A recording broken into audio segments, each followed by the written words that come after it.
কি ব্যাপার?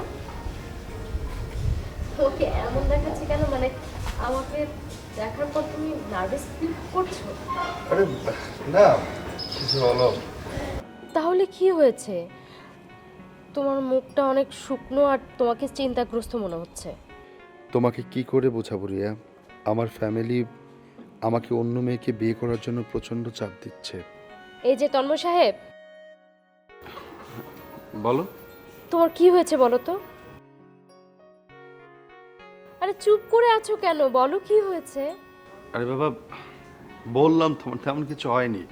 আসলে অফিসে তো প্রচন্ড কাজের চাপ, তাই একটু আর কি ঝামেলার মধ্যে আছি।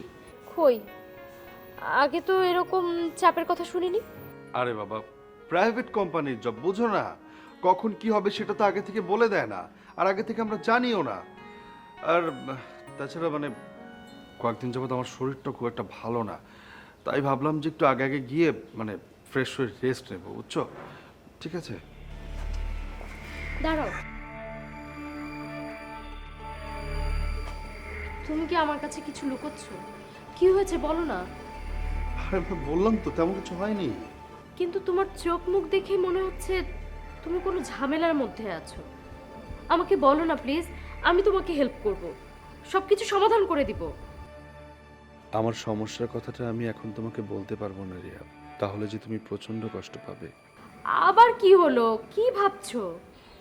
তুমি না কিচ্ছু বোঝো না রিয়া। আরে ওই দুপুরবেলা অফিসে খাবার পর থেকে না পেটটা একটু সমস্যা দেখা দিচ্ছে, বুঝছো? তাই তাড়াহুড়ো করে যাচ্ছিলাম যে ওয়াশরুমে যাব, তুমি কথা চাইলে আমাকে আটকে দিচ্ছ। আমি এখন যাই, রাতে তোমাকে ফোন দিয়ে কথা বলবো। হ্যাঁ।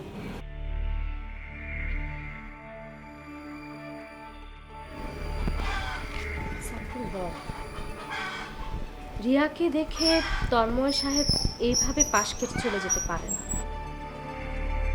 কিছু তো একটা ঘটেছে, যেটা আমাকে জানতেই হবে।